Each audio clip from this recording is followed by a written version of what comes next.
I love you. Have a good day. This life's been kind to me, and I've got to change. To stop taking it for granted.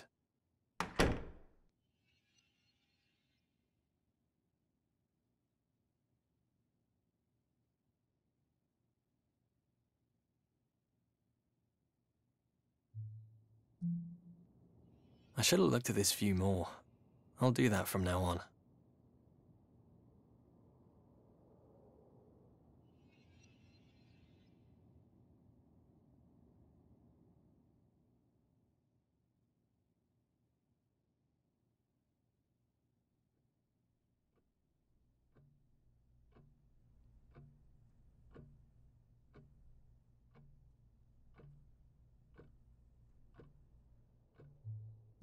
I've got to get out of the habit of ignoring the small miracles in life.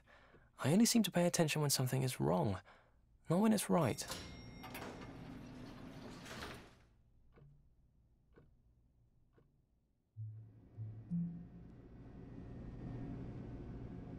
Even an elevator is a minor miracle. Someone invented this.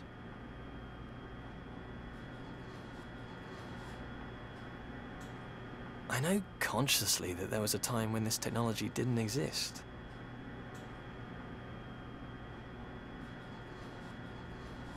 It's just so hard to see beyond the present.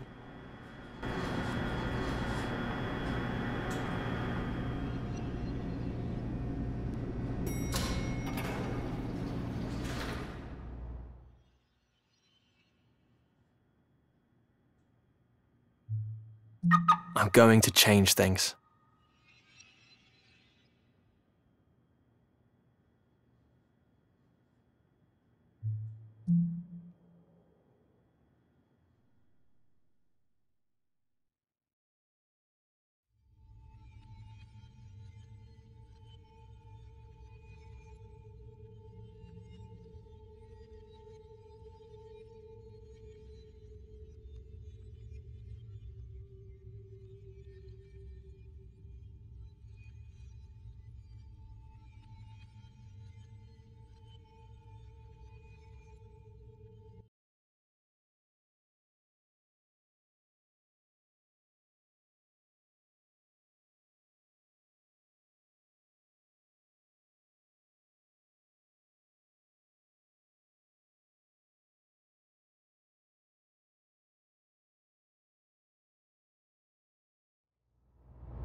I don't feel like I chose to be here, but it is a good place.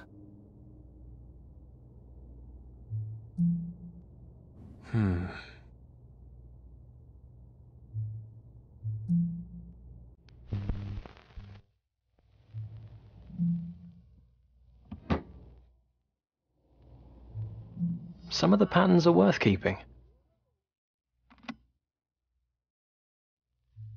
Other routines are just how we fill our days.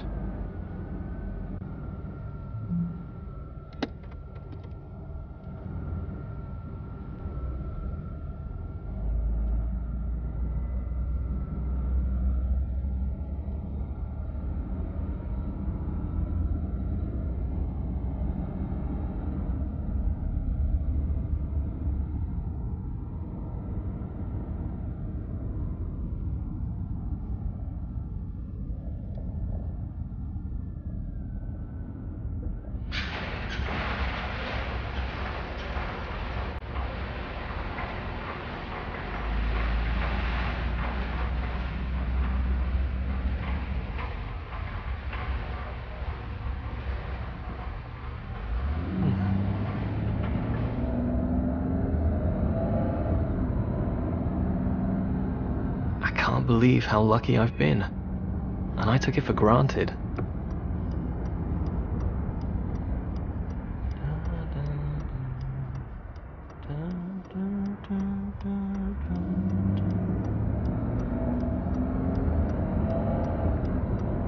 I've let myself lose track of what I want after everything we've been through.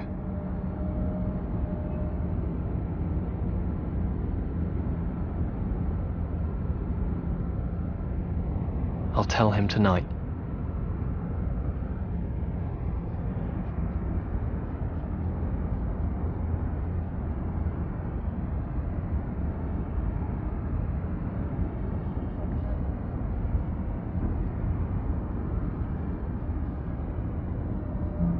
always smile when I see that place.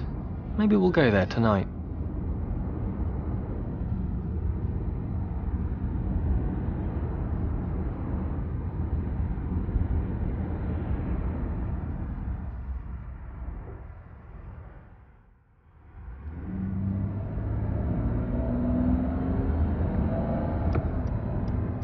The park is beautiful.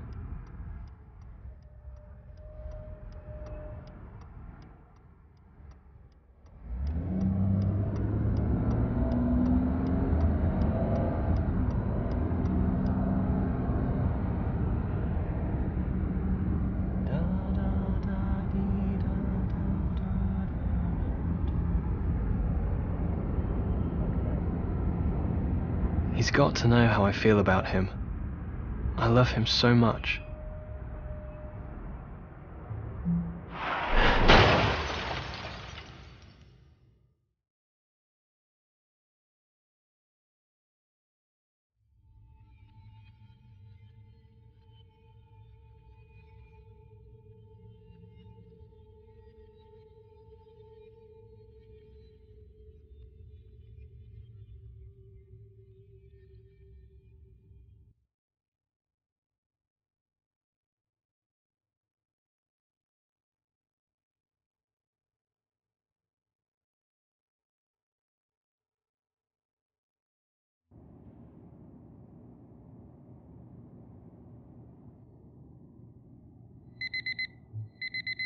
Patterns.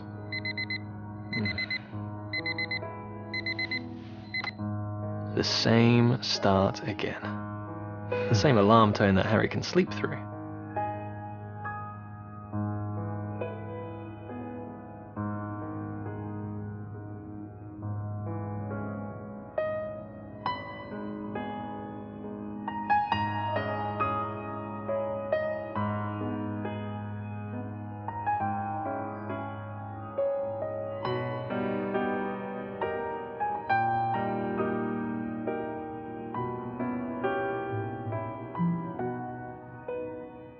A routine is good, to a point. I used to love this efficiency, but I feel trapped by it now.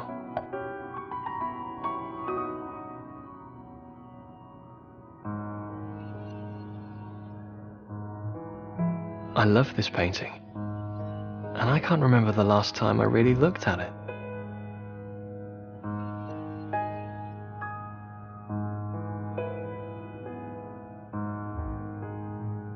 The same stories I've carried with me for years between houses.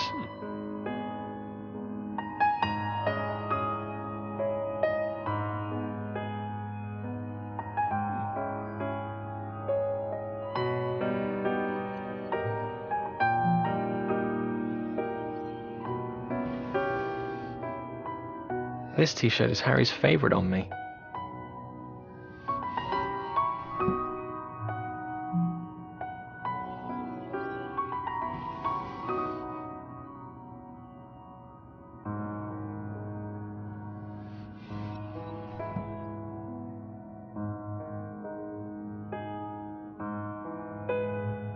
I'm grateful for everything we have, but probably not as much as I should be. It would be easy to think I wasn't happy. I am, I think. I mustn't let it slide away.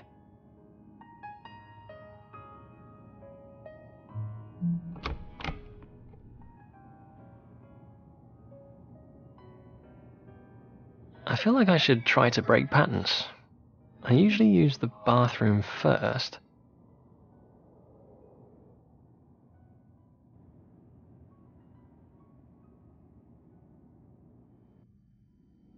Changing the routine. I'm so rock and roll. Tea.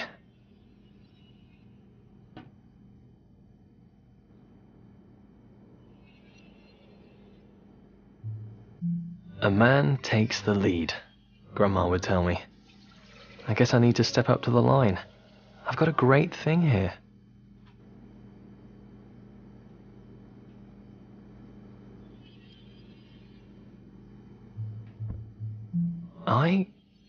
I should ask Harry to marry me.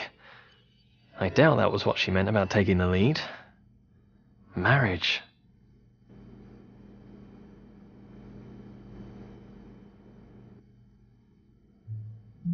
Will Grandma come to the wedding? I think she will. Maybe.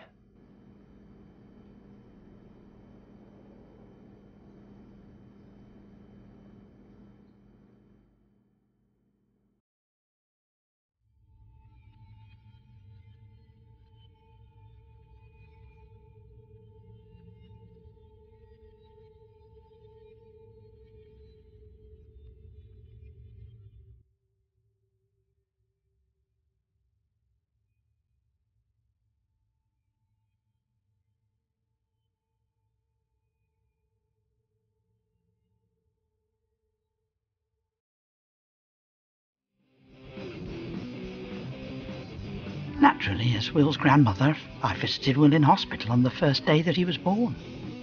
James, Will's father, handed him to me, wrapped in a little blue blanket.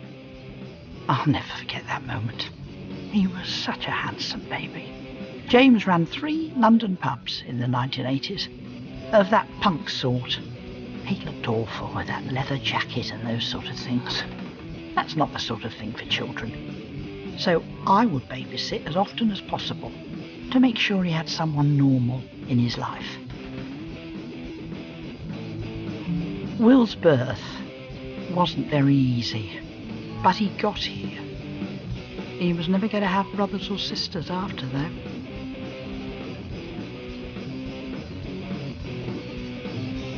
Sharon, Will's mother, broke up with James for 3 years at one point and took Will away to America, where she comes from. They had met through James's work. No wonder, really. There was always music playing when I got to the house. Some awful racket. Not the sort of thing a child should be hearing. I always turned it off. I always thought Will should play outside more.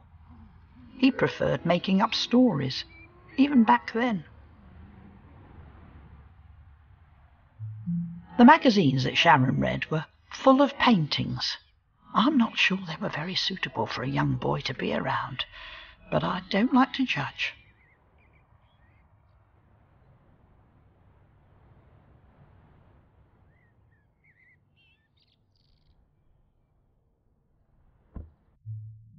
James had horror books in the house, and I'm so glad they were kept on a high shelf away from Will. Terrible things. I just don't understand what pleasure there is in that kind of story. I loved Will. I always just wanted him to have the best possible start and to be successful. I suppose I sound awful, saying his parents were doing everything wrong. I remember that night because Will had been unusually quiet all evening.